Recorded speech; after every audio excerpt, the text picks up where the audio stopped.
하나님이 우리 인간을 그렇게 사랑하셨고 그렇게 은혜를 베풀어 주셨습니다. 골로새서 3장 12절 14절까지 보면 우리 그리스도인들은 하나님의 은혜를 서로 사랑하는 것으로 나타내고 보여줍니다. 오늘 본문 말씀에도 보면 예수님의 제자인 베드로가 초대교회 성도들에게 그런 말씀을 합니다. 8절은 무엇보다도 뜨겁게 서로 사랑할지니 사랑은 허다한 죄를 덮느니라. 우리가 잘못 이해하고 있는 것이 뭐냐면 죄를 덮는다, 다른 사람을 잘못한 것을 용서해 주는 것이 사랑이라고 생각하지만 그렇지 않습니다. 하나님은 그냥 덮지 않으십니다. 물어보십니다. 그러니까 여러분, 위에서 기도해 주고 용서해 주고 함께 해 주실 때 하나님은 그를 크게 축복해 주시고 책임져 주시는 줄로 믿습니다.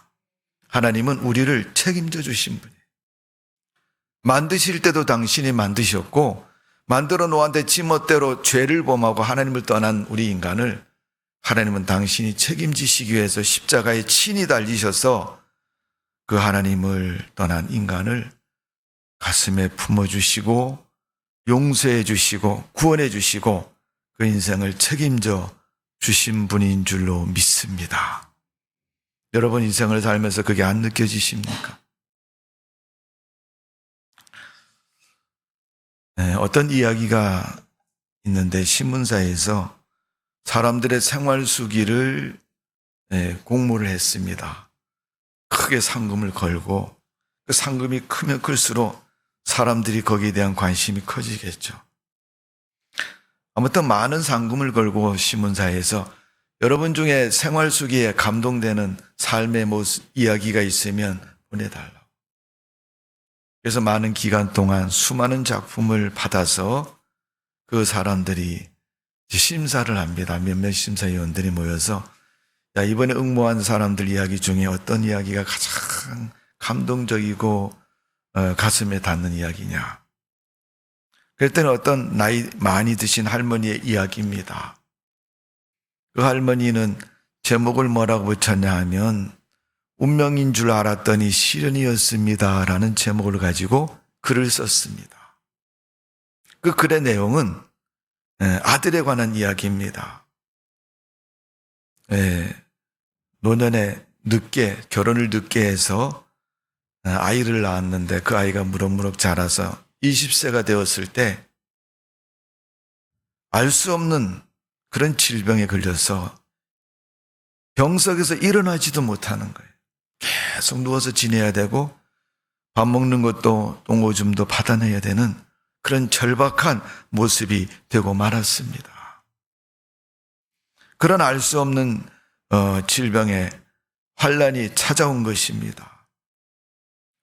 아무리 생각하고 의사를 찾고 방법을 찾아봐도 고칠 수 없는 병입니다. 그래서 그분은 그게 운명이라고 생각을 한 거죠. 우리 인생의 삶의 요까지가 내가 편안하게 살았던 삶의 과정이 그다음부터는 어렵고 힘들고 고통 속에 살아야 된다는 것을 받아들이기 시작한 겁니다. 그래서 불치병으로 병들이는 아들을 보면서 참 마음이 아프고 얼마나 기도는 많이 했겠습니까? 얼마나 선생님들 병원을 많이 찾아가겠습니까? 그런데도 그 병을 치료할 수가 없습니다. 그 모습을 보다 남편은 화병이 생겨서 암이 걸려 죽었습니다. 그 할머니는 그래도 절망하지 않고 우리 아들이 언젠가는 괜찮아지겠지. 우리 아들이 언젠가는 저 병에서 낫겠지. 아주 실오라기 같은 그런 막연한 소망을 붙잡고 그 아들을 바라보면서 지냅니다. 그러면서 자기 아들이 일어나지 못하는 걸 어떻게 할 수 없어서 사람들의 이야기도 듣고 스스로 생각도 하고 또 많은 것 가운데서 하나 발견한 게 있었습니다. 그게 뭐냐 하면 몸에 장애가 있는 사람도 일할 수 있다라는 것을 듣게 되었는데, 그것은 바로 가만히 앉아서 시계를 수리하는 시계 기능 공부를 하는 겁니다. 자격증을 따는 거죠.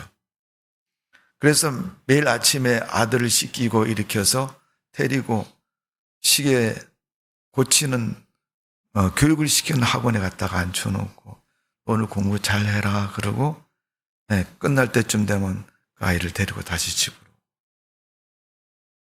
이렇게 수개월을 계속 오가면서 아들을 수발을 듣습니다. 여러분, 그 아들이 우리 엄마 하는 일은 헛된 일을 하는 거라고 생각했을지 몰라요. 그러나 자기 엄마가 너무나도 지극정성으로 그걸 바라고 원하니까 이 아들은 그래도 선생님이 가르친 거 하나라도 배워야 되겠다라는 생각을 갖게 되었고, 결국 그 학원에서 제일 시계를 잘 고치는 기능장이 됩니다. 그리고 큰 데에 나가서 상도 받게 됩니다. 그러니까 그 아들이 이제 상도 받고 자격도 되니까 이 엄마가 가진 모든 재산을 다 동원해서 조그마한 가게를 오픈을 해줍니다. 사람들은 그 조그마한 가게를 보면 야, 쟤 무슨 가게가 생겼지? 여러분, 요즘 우리가 살고 있는 이 현장을 보면 가게가 여러분 휘황찬란한 불빛 아래 넓고 시원한 매장이고 물건이 많고 또 어느 곳을 가든지 여러분 서비스나 모든 면에 좋아야 가지 않습니까? 근데 여러분 구석진데 조그마한 어둠침침한 가게 누가 가겠습니까? 손님이 없습니다. 몇 달 지나다가 한 분이 오셨는데 시계를 고쳐갖고 갑니다. 그분이 말씀이 뭐냐면 자기가 가지고 온 시계는 결혼할 때 예물로 산 시계인데 고장이 나서 지금까지 어느 곳에 가서 고쳐보려고 했지만 고치지를 못했다는 겁니다. 그런데 그 시계를 마침 그 아들에게 와서 고쳐갖고 갔습니다. 하루가 지나고 이틀이 지나고 한 달이 지나도 고장나지 않고 잘 갑니다. 제가 언젠가 한번 지방에서 목사님들 수련회를 옆에 있는 나라로 갔는데 그 관광객들 상대로 해서 일회성 장사하는 사람이 쫓아다니는데 시계를, 손목시계를 10,000원에 팝니다. 10,000원에. 처음에는 50,000원이었는데 하룻밤 지나오면 계속 쫓아다니는 거예요. 호텔 앞에도 기다리고 있고 버스 타려고 그러면 버스 앞에서 기다리고 있고 나중 마지막 날 그 사람이 10,000원에 그걸 팔더라고요. 50,000원이 시작해가지고. 그래서 우리가 여러분 알다시피 그런 물건이 어떤 물건인가 아시지 않습니까? 그러니까 우리 수련팀을 인도한 그 관광 가이드로 같이 이렇게 직원이 따라갔는데 그 직원 한 분이 그걸 10,000원 주고 사셨어요. 그래서 제가 그거 왜 사셨어요? 그랬더니 그분 말씀이 목사님, 시계는 못 쓴다 그래도 줄값은 10,000원은 될 거 아닙니까? 그러면서 그걸 사셨다는 거예요. 얼마 지난 후에 제가 물어봤습니다. 그분한테. 그분이 전무라는 분인데 전문이 시계 잘 가요? 잘 간대요. 그래서 그 10,000원치 뺐겠네요. 본전을 뺐겠습니다. 그랬더니 본전 뺐다는 거예요. 그것처럼 여러분 이 아이가 아들이 고친 시계는 정말 기술을 갈고 닦은 노력 속에서 수리했기 때문에 고장나지 않고 잘 갑니다. 이 시계를 고친 사람은 시계를 바라볼 때마다 내가 이 시계를 어디서 고쳤는데 그분 정말 시계 잘 고친다. 만나는 사람마다 얘기를 합니다. 그러니까 주변에 시계 고장난 사람은 다 그 집으로 가는 겁니다. 결국 그렇게 돼서 가게가 점점 손님이 많아지고 번창하기 시작합니다. 이것이 소문이 들려지니까 그 사람과 결혼하겠다는 여인도 나타났고 이 어머니는 그 아들과 장가를 보내고 또 집을 사주고 살림을 차리고 모은 돈으로 그의 생활 기반을 일구어 나갔습니다. 사람들이 볼 때는 어느 날 갑자기 고칠 수도 없는 병에 걸려서 일어날지도 못하는 저 사람, 그 사람이 이렇게 바뀌어질 수 있을 것이라는 상상은 아무도 못합니다. 신문사에서 이 할머니의 이야기를 당선작으로 뽑았고 그 할머니에게 많은 상금을 주게 되었습니다. 원래 우리 인생을 살면서 우리가 생각지 못했던 많은 문제와 어려움 속에 살아갈 때가 있습니다. 그렇다면 이런 어려움과 시련, 하나님을 믿는 사람에게는 없느냐? 있습니다. 하나님을 안 믿는 사람에게만 있느냐? 그 사람들에게도 있습니다. 각자 자기에게 닥쳐진 시련의 문제를 가지고 해결해 가는 방법이 다른 것입니다. 여러분, 예수 믿는 사람은 어떻게 해결해야 돼요? 신앙으로 해결해야 되죠. 예수 안 믿는 사람은 어떻게 해결합니까? 대부분 세상적인 쾌락을 가지고 잊으려고 그것에 의존해서 잊어버릴 때가 많습니다. 오늘 여러분, 우리가 살아가는 동안 내가 그렇게 살아서 결과적으로 어떤 어려움을 당한다면 그래도 위로가 되고 받아들이지만 전혀 나와 상관이 없는 예상치 못했던 문제 앞에서 우리가 믿음을 가지고 살아갈 수 있느냐? 하나님은 베드로 사도를 통해서 오늘 초대교회 성도들에게 너희가 예수를 믿고 교회를 다니면 너희가 교회를 중심으로 해서 신앙생활하고 믿음생활을 하는데 그 믿음생활 속에서 교회 안에서 성도들이 교회를 위해서 무슨 일을 해야 되겠느냐 하는 것을 가르쳐주고 있는 겁니다. 왜? 교회는 한 사람이 아니라 여러 사람이 모인 공동체이기 때문에 사람들이 모인 공동체에 어떤 믿음의 모습으로 교회를 이끌어가고 교회 생활을 하고 믿음 생활을 하느냐에 따라서 그 삶과 믿음과 모든 것이 달라진다는 것을 가르쳐주고 있는 것입니다. 쉽게 하면 교회 성도가 교회를 어떻게 섬기는가 하는 것을 말해주고 있는 것입니다. 자, 오늘 본문 말씀 가운데도 있지만은 우리가 첫 번째로 기억해야 할 것은 갈라디아서 6장 2절 말씀입니다. 갈라디아서 6장 2절은 너희가 짐을 서로 지라 그리하면 그리스도의 법을 성취하리라. 하나님의 뜻이, 하나님의 법이, 하나님의 원하는 소망이 이루어지는 것은 너희가 서로 짐을 졌을 때 된다는 겁니다. 여러분, 짐을 서로 지라는 것은 헬라어로 바로스라는 말인데 무거운 것을 같이 든다는 겁니다. 여러분, 무거운 바위 덩어리를 혼자 끙끙거리고 못 들을 때 어떻게 합니까? 옆에서 같이 들면 쉽게 들 수 있습니다. 요즘 젊은 세대들은 그거 왜 힘들게 들어요? 포크레인은 휙 하면은 금방 이렇게 하는데 그렇게 하지 그걸 힘들게 뭐하러 듭니까? 살아온 삶의 배경이 다른 거죠, 여러분. 옛날에는 그런 중장비 없을 때는 다 손으로 날렸잖아요, 여러분. 여러분, 신앙생활도 마찬가지라는 겁니다. 내가 다니는 교회에 같이 신앙생활하며 성도로서 함께 가는 그러한 성도들과의 그 사람의 짐을 대신 져줄 수 있는 그런 믿음의 자세가 필요하다는 것입니다. 여러분, 개인주의 이기적인 사회의 흐름 속에서 사실 어려운 문제지만 우리가 꼭 기억해야 할 것이 그것입니다. 하나님의 뜻은 모인 곳에, 합심한 곳에, 연합된 곳에 이루어지는 줄로 믿습니다, 여러분. 연합 행사는 그래서 중요한 거예요, 여러분. 사람들이 대부분 연합에 모임에 가면요. 이건 내 일이 아닌데, 우리 일이 아닌데 라고 생각하는 사람이 많아요. 그러나 여러분, 우리가 기억해야 할 것은 모든 것은 다 주님의 일이라는 것을 기억해야 됩니다. 주님의 일은 내가 집에서 일을 해도 주님의 일이고 교회 와서 일을 해도 주님의 일이고 저 길거리 나가서 다른 교회하고 함께 하는 것도 주님의 일인 거죠. 그런데 어떤 때는 주님의 일이 아닐 때가 있는 것 같아요.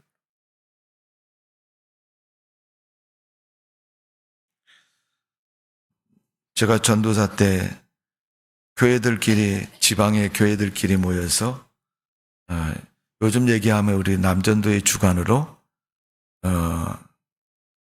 즐거운 한마당처럼 명랑운동회처럼 하는 그런 광명 체육관에서 지난번에 했던 것처럼 그런 연합 모임이죠. 그때 그 모임에 가봤는데 감찰에 있는 모든 교회들이 다 성도들이 모여서 연합해서 감찰 교회들이 그 운동장에서 운동을 합니다. 그 운동회가 끝나고 나서 참 별로 안 좋은 소리를 알게 되었는데 어느 교회는 족구를 우승하려고 어디서 사람들을 돈 주고 데려왔다는 거예요. 그리고 우승을 했습니다. 여러분 그 우승의 의미가 무엇입니까, 여러분? 의미가 없잖아요, 여러분. 우리가 그런 비양심적인 신앙생활을 하지 말아야 되겠죠. 서로 짐을 진다는 것은 무거운 것을 보면 같이 들어주는 것을 말하는 거예요. 입으로만 야 같이 들자 시작 어이 이렇게 하는 게 아니라 같이 힘을 써서 드는 거예요. 어쩌면 내 앞에 있는 사람보다 내가 들려고 한 것이 아니라 앞에 있는 사람이 들자고 요청해서 같이 들게 되었을지라도 그 사람보다 더 힘 있게 그 일을 해결하려고 나서고 열심을 다하는 그런 모습인 겁니다. 성경은 성도가 타인의 과실과 슬픔과 또 아픔과 함께 나눌 수 있는 그런 삶이 되어야 된다고 말합니다. 그게 그리스도의 사랑이고 법을 성취하는 과정이라고 말씀하고 있습니다. 그래서 디모데전서 6장 18절 19절에 보면 선을 행하고 선한 사업을 많이 하고 나누어 주기를 좋아하며 너그러운 자가 되게 하라. 이것이 장래에 자기를 위하여 좋은 터를 쌓아 참된 생명을 취하는 것이다. 오히려 그것이 손해난 것 같은 보이지만 나중에 시간이 지나면 오히려 자기에게 득이 된다는 거예요. 여러분 그리스도인은 그리스도인의 마음이 있어야 됩니다. 그리스도의 신앙의 인격이 있어야 됩니다. 그리고 그 인격과 마음을 가지고 믿음의 삶을 살아야 그리스도의 삶이 되는 것입니다. 히브리서 13장 16절에 보면 오직 선을 행함과 서로 나누기를 주기를 잊지 말라. 하나님은 이와 같은 제사를 기뻐하시느니라. 제사를 말하면 여러분 구약의 표현이고 오늘 얘기하면 예배라고 표현할 수 있죠. 우리가 사는 시대로 말하면. 하나님이 받으시는 예배가 뭐예요? 서로 나눠주기를 잊지 않고 나눠주는 거예요. 사도행전 2장에 보면 초대교회 성도들이 하나님의 은혜를 따라서 서로 자기 물건을 갖다 놓고 나누어 주며 유무상통하고 서로 사랑의 교제를 나누는 모습을 볼 수가 있습니다. 그랬더니 하나님이 그 예루살렘 교회에 믿는 자를 더하게 하셨습니다. 사도인 베드로를 통해서 설교하니까 3,000명이 회개하는 놀라운 역사가 그곳에 일어난 줄로 믿습니다.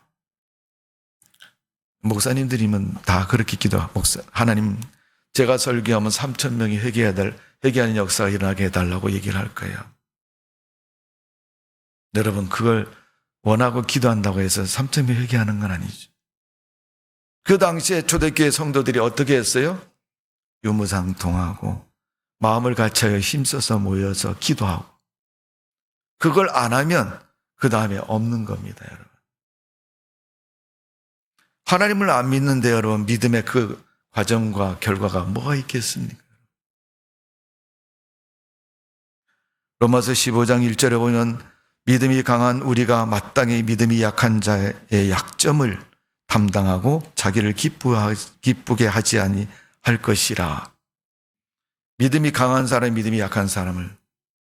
그러나 우리는 믿음이 좋으면 믿음이 약한 사람을 보고 야, 넌 그거밖에 안 되냐? 이런 소리 먼저 하고. 선생이 돼가지고 야, 그거 좀 해라. 이렇게 이런 말부터 먼저 하죠.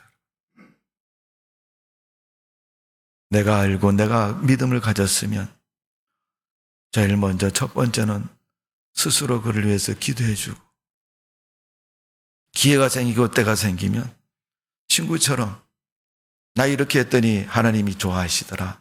축복해 주시더라. 나랑 같이 한번 해볼래? 이렇게 같이 간다면 하나님은 그들을 축복해 주실 줄로 믿습니다. 여러분, 신앙생활은 부모와 자식 간에도 짐을 잘 안 져. 뭐 같이 교회 다니는 사람은 둘째 문제고 가족들 간에도 짐을 잘 안 치려고 그래. 야, 신앙생활 좀 오늘 교회 좀 가자. 아, 싫어요. 엄마 갔다 오세요. 믿으면 엄마나 잘 믿으시지 왜 나한테 강요를 하세요?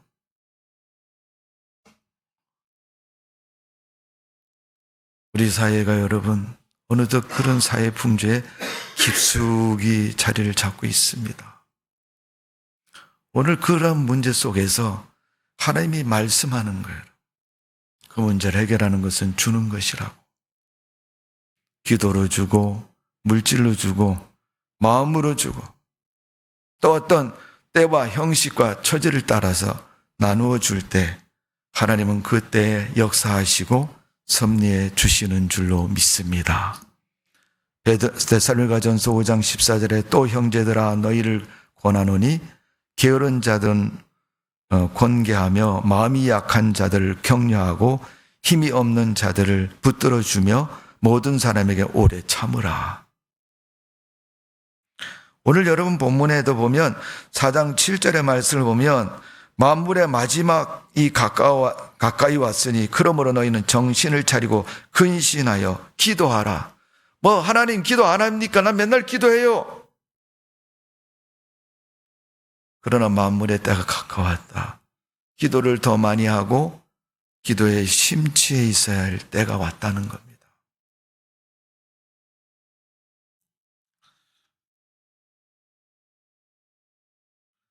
오늘 여러분 우리가 하나님을 섬기는 믿음의 자세, 짐을 지는 그러한 믿음의 자세를 가지고 이것은 벗을 수 없는 인생의 짐과 같은 것입니다.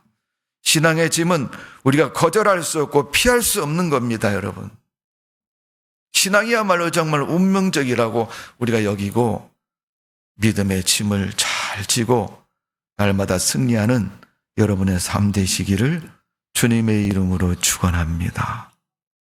아직도 교회를 나오는 것이 하나님을 믿는 것이 무엇 때문에라고 생각하지 마십시오.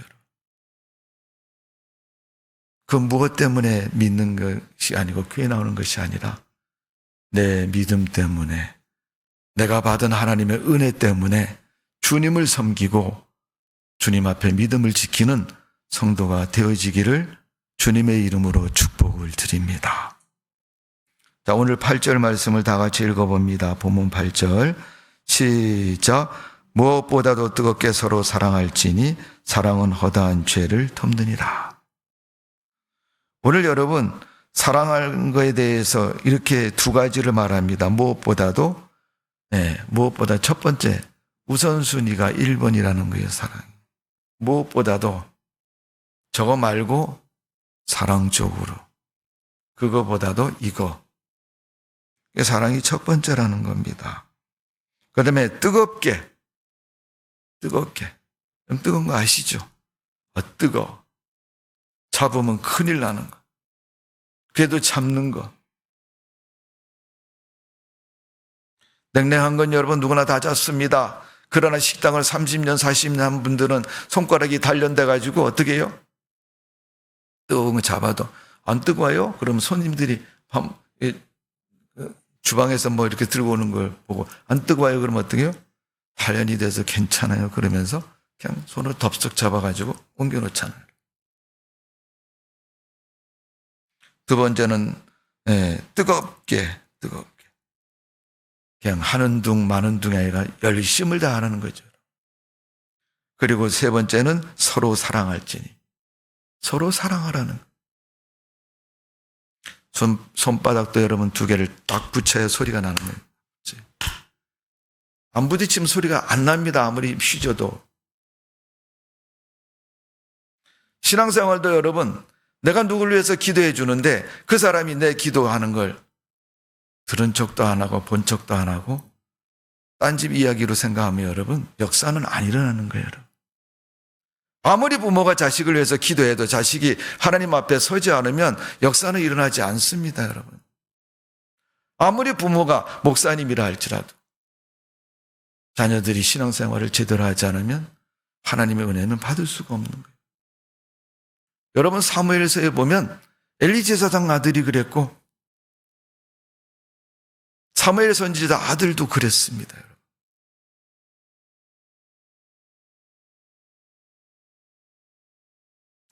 오늘 우리가 하나님 앞에서 서로 사랑해야 된다는 것은 사랑과의 관계성 속에서 사랑을 말하는 것,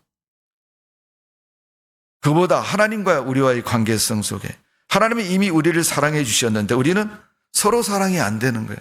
하나님 사랑 받기만 하기를 원하지 하나님이 우리에게 해주신 것만 원하는 거지 내가 하나님을 사랑하고 하나님을 위해서 뭘 해야 될지를 생각하지를 않는 겁니다.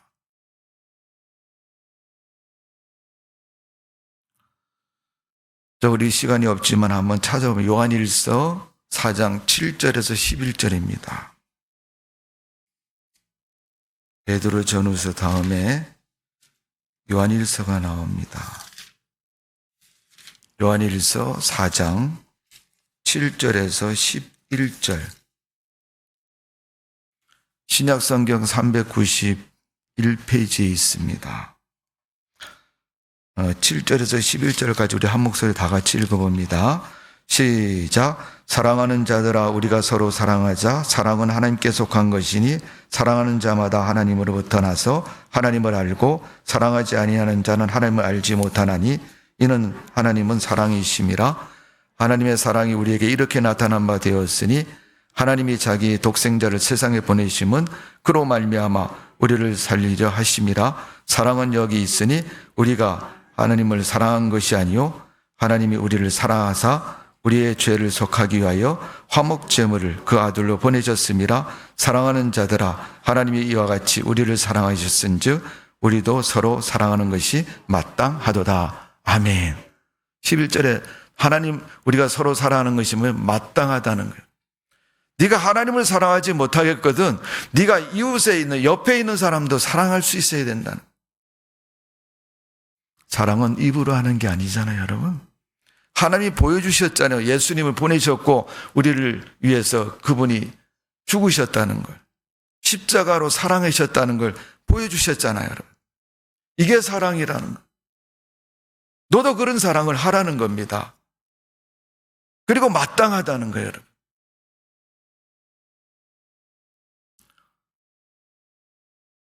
로마서 5장 8절에 보면 우리가 아직 죄인 되었을 때 그리스도께서 우리를 위하여 죽으심으로 하나님께서 우리에 대한 자기의 사랑을 확증하셨느니라. 요한복음 13장 34절 35절에 보면 새 계명을 너희에게 주노니 너희 서로 사랑하라. 내가 너희를 사랑한 것 같이 너희도 서로 사랑하라. 너희가 서로 사랑하면 이로써 모든 사람이 너희가 내 제자인 줄 알리라. 세상에 어떤 사람이든 예수님의 제자고 예수 믿는 사람이고 하나님을 믿는 사람이고 교회 다니는 사람인 걸 아는 것은 사랑하는 모습을 보고 안다는 거예요, 여러분. 주님을 사랑하고 이웃을 사랑하는 그 사랑의 모습을 보고 믿음을 안다는 것입니다. 여러분 가정에 대해서 말씀을 드릴 때 그랬지 않습니까? 여자의 정절을 통해서 남자가 안 믿을지라도 그 하나님을 믿게 된다고 말씀한 것처럼. 고린도전서 12장 12절에서 31절에 보면 우리의 몸의 지체를 말하고 있습니다. 머리는 예수 그리스도이시요 그 몸에 있는 지체는 여럿인데 18절에 보면 지체가 하나님이 원하시는 대로 두셨다 그랬어요. 하나님이 우리를 쓰실 때는 너는 내가 이렇게 필요하니까 넌 팔 해라. 너는 싸나우니까 나가서 싸움 해라. 너는 성격이 온순하니까 너는 청소해라. 뭐 이렇게 하나님이 당신이 필요한 곳에 우리를 두시고 쓰신다는 겁니다. 고린도서 12장 18절에 보면 지체를 하나님이 원하시는 대로 두셨는데 그 지체가 뭘 해야 됩니까? 하나님이 원하는 대로 그 역할을 감당해야 됩니다. 그래서 25절에 보면 몸 가운데 있는 지체는 분쟁이 없어야 된다고 말하고 있습니다. 그래서 여러 지체를 돌보게 하셨다라고 말씀하고 있습니다. 돌보는 거는 여러분, 내가 할 수 있는 것을 하는 게 아닙니다. 믿음을 위해서 하는 것이고 교회를 위해서 하는 것, 주님을 위해서 하는 거예요. 내가 뭔가를 열심히 했는데 이게 믿음에 반대되는 일이라면 여러분 하지 말아야 돼요. 하나님의 영광을 드러내지 못하고 하나님을 욕보이는 거면 하지 말아야 돼요. 또 하나님은 괜찮은 것 같은데 내 옆에 있는 신앙의 친구가 안 된다 그러면 여러분 하지 말아야 돼요. 고린도서 12장 27절에 보면 너희는 그리스도의 몸이요 그 지체의 각 부분이라 그랬어요.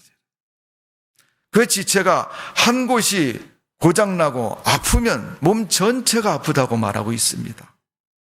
그리고 마지막 31절에 보면 더 큰 은사를 사모하라는 거예요. 오늘은 내가 할 수 없어서 못했지만은 내일은 할 수 있도록 준비하고 예비하고 또 훈련시키고 자기를 성숙시켜야 된다는 거예요. 성도 여러분, 우리는 그리스도의 지체에 사상이 있어야 됩니다. 누가 아프다 그러면 위해서 기도해 줄 수 있어야 되고, 누가 뭐 했다 그러면요 도와줄 수도 있어야 되고요. 내가 도울 수 있는 만큼.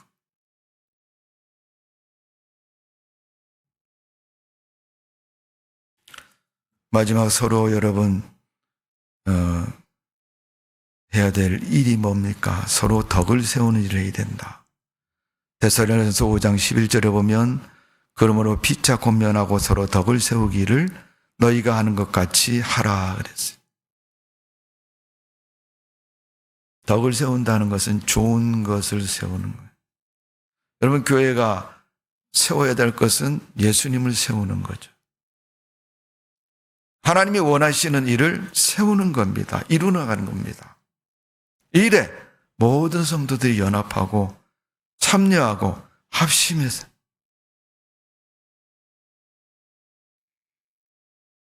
덕을 세운다는 것은 헬라어로 오이코도메디아라고 말하는데 이 말은 집을 지을 때 서로 다르잖아요, 여러분. 기초 파는 사람, 철근 갖다가 박는 사람, 시멘트 여러분 섞어서 붓는 사람. 이 모든 사람이 다 뭐예요? 연합해서 아름다운 집을 짓는 것처럼. 교회도 마찬가지라는 겁니다. 오늘 덕을 세운다는 것은 교회를 세우는 것을 말하는 것이고 하나님의 거룩한 일을 위해 힘쓰는 것을 말하는 것입니다. 에베소서 2장 20절에서 22절에 보면 너희는 사도들과 선지자들의 터 위에 세우심을 입은 자라. 그리스도 예수께서 친히 모퉁이 돌이 되셨느니라. 그 안에서 건물마다 서로 연결하여 주 안에서 성전이 되고 너희도 성령 안에서 하나님이 거하실 처소가 되기 위하여 그리스도 예수 안에서 함께 지어져 가느니라. 주님이 원하는 대로 지어져 가시고 세워지시고 축복된 삶을 살아가는 성도가 되시기를 주님의 이름으로 축원합니다. 우리가 조금만 생각하면, 조금만 수고하면 하나님의 놀라운 역사는 우리 교회의 삶 위에 날마다 일어날 줄로 믿습니다. 기도하겠습니다. 아버지 하나님, 예수님의 제자 베드로가 초대교회 목사님이었고 그가 설교할 때 3,000명, 5,000명이 회개했던 역사가 일어났습니다. 그런 영적인 능력이 하나님이 도우셔서 일어난 역사인데 초대교회인 예루살렘 교회 성도들이 연합하고 사랑으로 하나 되고 서로 유무상통하고 날마다 모이기에 힘쓰고 기도하며 하나님의 거룩한 은혜를 사모해 있기에 놀라운 역사가 그곳에 일어난 줄로 믿습니다. 그 시대의 그 역사가 오늘날 이 시대 이곳에도 일어나게 하여 주옵소서. 예일교회에도 일어나게 해 주옵소서. 그래서 믿음의 공동체로 우뚝 서는 예일교회가 될 수 있도록 하나님이 축복하여 주옵소서. 예수님의 이름으로 기도하옵나이다. 아멘.